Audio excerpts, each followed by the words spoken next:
नमस्कार, मैं अनुज सोम, बहुत बहुत स्वागत है आपका एक नए वीडियो में। देखिए, मैं हूँ आज पांडव की राजधानी हस्तिनापुर में। और हस्तिनापुर में हम आज उस स्थान पे हैं जहाँ पे कभी प्राचीन पांडवों का किला था। ये जो मेरे आप सामने देख रहे हैं, ये इधर प्राचीन गुफा है। इस गुफा के विषय में कहा जाता है कि ये गुफा आगे जाके किले के अंदर निकलती थी। तो ये गुफा क्यों बनाई गई हैं? ये गुफा इस वजह से बनाई गई थी कि अगर किले पर आक्रमण होता है तो शाही परिवार को इन गुफाओं के माध्यम से सुरक्षित बचा लिया जाता था। इसी प्रकार की ऐसी ही गुफाएं बरनावा में भी मैंने आपको दिखाई थी। तो बरनावा में भी ऐसी गुफाएं हैं। अब मैंने आपको बताया था क्या वास्तव में बरनावा लाक्षागृह है? तो मैंने आपको बताया था कि वे पॉइंट कंट्रोवर्शियल है। पुरातत्व विभाग भी इस विषय में अभी क्लियर नहीं कर पाया है कि वास्तव में वो ही लाक्षागृह है। लेकिन हाँ, वो जो साइट थी वो कोई प्राचीन महाभारत कालीन ही साइट मानी जाती है। ये जो आप मेरे सामने देख रहे हैं, इधर ये पांडवों का किला है। अब पांडवों के विषय में एक प्रोफेसर हुए, प्रोफेसर बीबी लाल। प्रोफेसर बीबी लाल ने ये कहा है कि पांडव जो हुए हैं ये लगभग 950 बीसी के आसपास हुए हैं। यानी कि महाभारत कालीन जो घटनाएं हैं ये 950 और 1000 बीसी के आसपास जाकर बैठती हैं। जबकि जो ज्योतिष विद्या है, ज्योतिष विद्या कहती है कि अब से लगभग 5500 वर्ष पहले महाभारत की घटना हुई थी। तो ये बड़ा कंट्रोवर्शियल पॉइंट है इतिहास में कि सही क्या माना जाए। अगर हम कंपटीशन की बात करते हैं तो कंपटीशन के हिसाब से 950 या 1000 बीसी को जो है एग्ज़ाम में सही माना जाता है।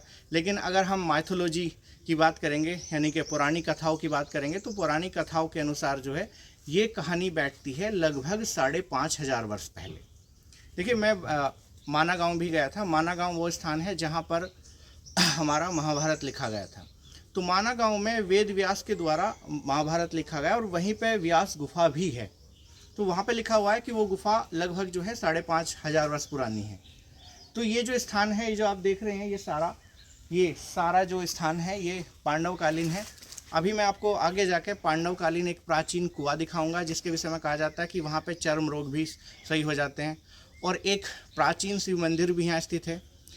शिव का जो मंदिर है इसके विषय में कहा गया है कि गुरु द्रोणाचार्य ने यहीं पे पांडवों को शिक्षा दी थी। तो गुरु द्रोणाचार्य के द्वारा लगाया गया एक वृक्ष भी यहाँ पे स्थित है। चलिए आपको अब आप जो है हम वो वृक्ष और वो कुआं और वो मंदिर दिखाते हैं। आइए। ये जो वृक्ष आप देख रहे हैं, ये इसी वृक्ष के विषय में कहा जाता है कि गुरु द्रोणाचार्य के द्वारा यहीं पे पांडवों को शिक्षा दी गई थी। ये आप देख रहे हैं, ये जो स्ट्रक्चर इमारत का आप देख रहे हैं, ये पांडवकालीन नहीं है, ये बाद में बनाए गए हैं। पांडवकालीन तो केवल यहाँ पे जो ये आपको जंगल दिखाई दे रहा है, ये एक टीला है। अभी पुरातत्व विभाग के द्वारा यहाँ पे खुदाई भी की गई थी। तो अगर हो सका पॉसिबल तो मैं आपको वो स्थान भी दिखाऊंगा जहाँ पे खुदाई की गई है। देखिए, पुरातत्व विभाग के द्वारा खुदाई दो प्रकार से की जाती है। एक खुदाई होती है वर्टिकल मतलब लंबवत, और एक खुदाई होती है क्षैतिज। तो वर्टिकल और क्षैतिज खुदाई में अंतर ये होता है कि वर्टिकल खुदाई से किसी जो समय है, मतलब किसी पुरातत्व का या फिर किसी इतिहास का काल निर्धारण किया जाता है, ठीक है। और जो क्षैतिज खुदाई होती है जिसे हॉरिजॉन्टल बोला जाता है, हॉरिजॉन्टल खुदाई के माध्यम से उस स्थान के व्यापकता का पता चलता है कि कितने क्षेत्र में ये स्थान फैला हुआ था। तो इस टीले पे, ये जो टीला है यहाँ पे, इस टीले पे पुरातत्व विभाग के द्वारा खुदाई भी की गई है। और ये जो स्थान है यहाँ पे शिव का मंदिर है। और मैं अभी आपको बता रहा था कि यहाँ पे कुआं है। तो चलिए आपको कुआं भी दिखाते हैं और शिव जी का वो मंदिर भी प्राचीन आपको दिखाते हैं। आइए। देखिए, कुआं है जिसके विषय में कहा जाता है कि यहाँ पे चर्म रोग भी ठीक होते हैं। और आइए,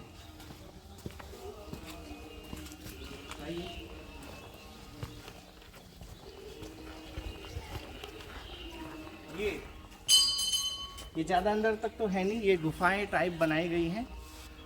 जैसे मैंने आपको बरनावा में दिखाया था, इसी प्रकार का स्ट्रक्चर यहाँ भी दिखाई देता है। और ये हमारा शिव जी का मंदिर है। और ये वो वृक्ष है जो द्रोणाचार्य के द्वारा लगाया गया था। आइए आपको मंदिर और वृक्ष के दर्शन कराते हैं।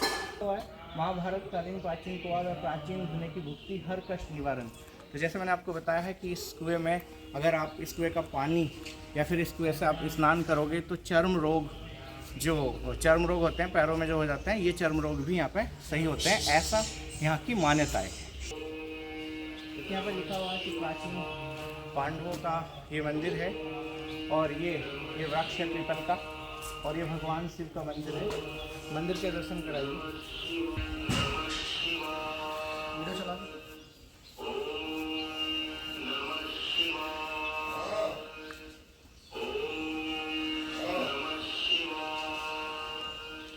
गाड़ी लगती होगी हाँ तो वहीं आ गई।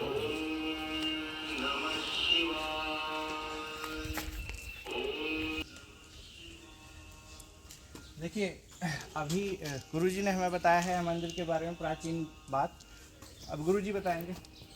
प्राचीन ये पांडवकालीन मंदिर है। जब पांडव पैदा हुए थे उस वक्त से पहला ये पेड़ है जो महर्षि द्रोणाचार्य ने लगाया था। द्रोणाचार्य पांडवों को शिक्षा इस बरगद के पेड़ के नीचे बैठ कर दिया करते थे, ठीक है। और ये शिवलिंग जो है ये साक्षात शिव ने दर्शन दिए श्री कृष्ण भगवान को, पितामह भीष्म को और पांडवों को। मुगल शासन जब हुआ तो औरंगजेब ने जो है शिवलिंग को उखाड़ना चाहा। जैसे ही वो शिवलिंग को जितना तोड़ते थे उतना ही शिवलिंग नीचे से ऊपर को निकल आता था। जैसे ही वो तोड़ते थे वो नीचे से फिर ऊपर को निकल आता था। तो हार के वो यहाँ से चले गए। जब से ही ये शिवलिंग स्थापित है, ये किसी ने स्थापित नहीं करा, साक्षात महादेव ने ही अपने दर्शन दिए हैं श्री कृष्ण भगवान को। उसी टाइम से प्राचीन है। और ये जो आप दीवारें देख रहे हो, गेट जो देख रहे हो, ये आज से 700 वर्ष पूर्व पांडवों के ही एक वंशज हुए राजा नैन सिंह, जिन्होंने इसका जीर्णोद्धार किया। ये 700 वर्ष पूर्व का काम है सारा। ये चारों तरफ जो मंदिर के चारों तरफ गुम्बद देख रहे हो, इनके नीचे ध्यान केंद्र है जिसमें ऋषि महात्मा लोग बैठ के ध्यान लगाया करते थे। राजा नैन सिंह के बाद यहाँ हुए हमारे अटर सटर महाराज। अटर सटर महाराज ने साक्षात पीछे धूना, आप जब जाओगे तो पीछे धूना है उनका अटर सटर महाराज का। उसकी भभूति जो भी लेके जाता है उसके रोग मुक्त हो जाता है। और श्रद्धा से अगर भभूति को धारण करे तो जिन औरतों के बच्चे नहीं होते उनको बच्चा पैदा हो जाता है।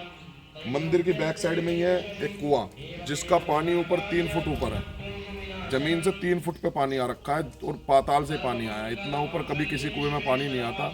उसमें स्नान करने से जो है चर्म रोग और जो भी दर्द निवारक रोग है वो सब खत्म हो जाते हैं उसमें स्नान करने से और उसको धारण करने से।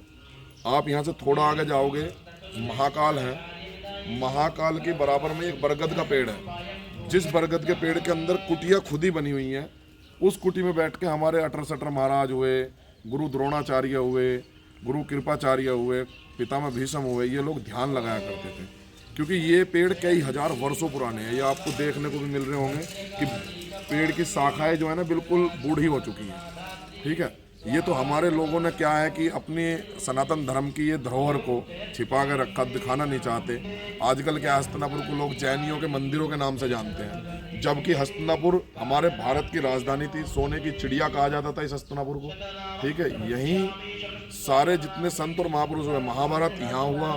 जितने हमारे द्रोणाचार्य जी हैं, हमारे अटर सटर महाराज हैं, और आज भी रात में यहाँ ऐसी ऐसी पुण्य आत्माओं के दर्शन होते हैं कि जो अगर सच्चे मन से कोई आए तो रात में 12 से 1 बजे तक सारी पुण्य आत्माएं घूमती मिलती है। इस वन में, पूरे वन में आप चले जाओ, बहुत प्राचीन सांप, सर्प, जितने प्राचीन से प्राचीन आप कहीं नहीं देख पाओगे, इस जंगल में देखने को मिलेंगे। दूसरी चीज, जितनी पुण्य आत्माएं हैं, साक्षात आज भी अश्वत्थामा, भगवान श्री कृष्ण, पितामह भीष्म, अटर सटर महाराज, द्रोणाचार्य जी की आत्मा यहाँ ऐसी घूमती है कि रात में इतने भव्य दर्शन होते हैं कि सफ़ेद वस्त्र और लंबी दाढ़ी वाले, ठीक है। तो इसलिए अपने सनातन धर्म को बचाने के लिए अपनी आध्यात्मिक पावर को, जो आध्यात्मिक शक्ति है हमारे अंदर की, हम अपने अंदर की शक्ति को प्रकट कर लें तो पूरी दुनिया प्रकट हो जाएगी, ठीक है। धन्यवाद।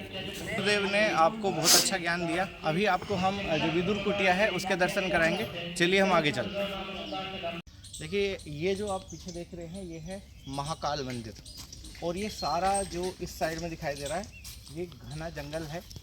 जैसा अभी आपको गुरुजी ने बताया था कि यहाँ पे प्राचीन काफ़ी लोग विद्यमान हैं। रात के समय यहाँ पर दिव्य आत्माएं आती हैं।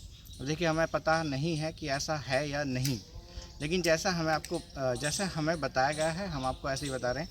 तो ये भगवान शिव का मंदिर है जो बहुत प्राचीन है।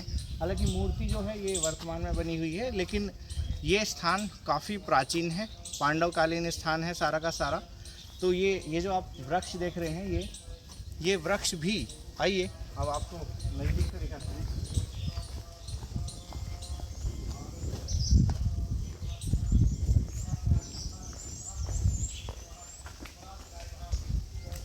ये वृक्ष भी काफ़ी प्राचीन है और ये सारा स्थान,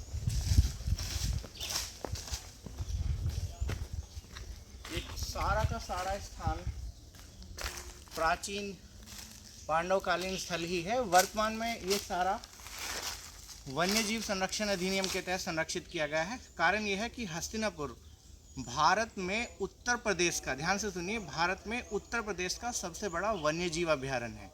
तो इस वन्यजीव अभ्यारण्य में आपको तेंदुए काफ़ी मात्रा में देखने को मिलेंगे। बंदर यहाँ बहुयात में है, हालांकि बंदर तो आजकल सभी जगह पे हैं, लेकिन इसके अलावा बारहसिंघा, और यहाँ पास ही इससे आगे हमारी पवित्र गंगा माँ नदी है, तो गंगा नदी में यहाँ पर डॉल्फिन भी देखने को मिलती है। इसके अलावा बहुत सारे जीव इस वन्यजीव सेंचुरी में संरक्षित किए गए हैं।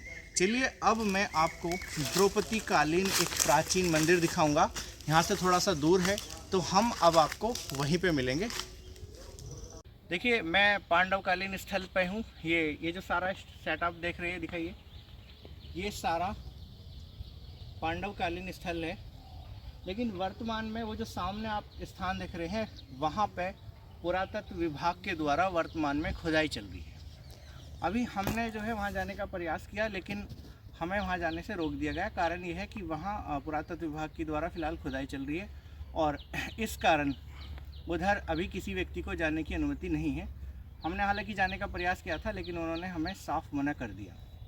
अब ये सामने जो स्थान है, इस स्थान पर खुदाई की जा रही है ये जानने के लिए कि ये जो टीला है ये कितना पुराना है। इस टीले में ये जो वर्तमान सेटअप आप देख रहे हैं, इधर जो ये अगर आपको दिखाई दे रहा है, तो सामने वहाँ पे कुछ अभी जो है कुछ ईंटें दिखाई दे रही होंगी। अगर दिखाई दे रहा है तो वे ईंटें लगभग 700-800 साल पुरानी हैं। लेकिन यहाँ इस टीले के अंदर क्या दबा हुआ है, इसको पता करने के लिए एएसआई की टीम फ़िलहाल लगी हुई है। जैसे ही इस खुदाई की खबर प्रकाशित होंगी तो मैं आपको इसकी अपडेट दूंगा। देखिए मैं भी आपसे बता दूं, मैं इतिहास का एक स्टूडेंट हूं और मेरी पीएचडी हिस्ट्री से ही है और मेरा नेट भी हिस्ट्री से ही क्वालिफाई है। तो ऐतिहासिक स्थलों की जानकारी के लिए मैं यहाँ पे आया था, लेकिन जैसे मैंने भी आपको बताया है कि पुरातत्व विभाग ने मुझे वहाँ पे अभी जाने की अनुमति नहीं दी, तो मैं वो स्थान आपको नहीं दिखा सकता। मैं खुदाई के बारे में ज़रूर थोड़ा सा बता दूं। खुदाई दो तरीके से होती है। पुरातत्व विभाग के द्वारा खुदाई दो प्रकार से की जाती है। एक खुदाई होती है वर्टिकल और दूसरे प्रकार की खुदाई होती है हॉरिजॉन्टल। तो पहले यहाँ पे वर्टिकल खुदाई की जा रही है ताकि विभिन्न, मतलब वर्टिकल खुदाई से क्या पता चलता है, वर्टिकल खुदाई से पता चलता है विभिन्न कालक्रम का, मतलब क्रोनोलॉजी, यानी कि क्या है, यहाँ पे कई युगों का इतिहास यहाँ पे दबा हुआ है। तो अलग अलग कुषाण कालीन या फिर मौर्य कालीन, इस प्रकार के जो मिट्टी के यहाँ पे मृद भांड हैं, जिसे इंग्लिश में ओकेयर कहा जाता है, वे संभवतः यहाँ मिले हैं अभी। लेकिन मैं पूर्ण रूप से आपको ये पुष्टि नहीं कर सकता कि वे मिले हैं या नहीं मिले हैं, लेकिन जैसे मुझे बताया गया है मैं केवल उसी अपडेट के आधार पर आपको बता रहा हूँ। अब इसके बाद पांडवकालीन, जो चूँकि ये टीला पांडवकालीन कहा जाता है, तो महाभारत कालीन यहाँ पे क्या सेटअप अभी मिला है या नहीं मिला है, इसकी जानकारी जैसे ही पुरातत्व विभाग इसको अनवील करेगा तो इसकी जानकारी हम आपको देंगे। तो आज मैं पांडवकालीन टीले हस्तिनापुर से था, तो आज के लिए इतना ही। अब मैं आपको यहाँ पे पांडवकालीन एक मंदिर है, मैंने पिछली वीडियो में भी आपको बताया था, तो पांडवकालीन एक मंदिर है यहाँ पे, द्रौपदी मंदिर, तो उस मंदिर के मैं आपको दर्शन कराऊंगा। चलिए वहीं पे मिलते हैं। देखिए हम हैं द्रौपदी घाट हस्तिनापुर में। ये जो सामने आपको दिखा रहा है, यहाँ पे लिखा हुआ है द्रौपदी मंदिर घाट, और ये यहाँ पे घाट बना हुआ है जो वर्तमान का स्ट्रक्चर है। देखिए हस्तिनापुर में पांडवकालीन जितने भी स्थल हैं उनकी कोई खास रख रखाव यहाँ मेंटेनेंस दिखाई नहीं देता। पूरा स्थान एक निर्जल स्थान है। देखने में आपको ऐसा लगेगा कि जैसे कोई वैसे ही मंदिर बना रखा है, लेकिन कहा यह जाता है कि ये मंदिर जो है पांडवकालीन है और ये मंदिर यहाँ पर इस स्थान पर द्रौपदी स्नान करती थी, तो इस वजह से ये स्थान द्रौपदी घाट के नाम से प्रसिद्ध है। हालांकि यहाँ पर्यटक की अगर मैं बात करूँ तो कोई भी पर्यटक यहाँ पे आता ही नहीं है, क्योंकि एक साइन तक भी, सड़क पे एक साइन बोर्ड भी नहीं लगा हुआ कि यहाँ पे द्रौपदी घाट है। लेकिन अगर आप गूगल मैप से देखेंगे तो आपको गूगल मैप से यहाँ पे द्रौपदी घाट जरूर दिखाई दे जाएगा। सामने इधर जो पीछे स्थान अगर आपको दिखाई दे रहा है तो पीछे स्थान जो है ये पांडवकालीन टीला है, जहाँ से मैं भी अभी आया हूँ। तो देखिए ये स्थान, आइए नज़दीक आइए।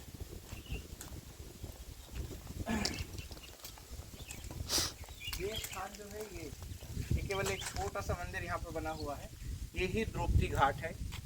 तो आज की जो हमारी हस्तिनापुर की सीरीज थी वो यहीं समाप्त होती है, लेकिन आप जो है ये पहले थोड़ा सा जो वर्तमान का स्ट्रक्चर है ये देख लें, और ये सारा जो स्थान है ये भी आप देख लें।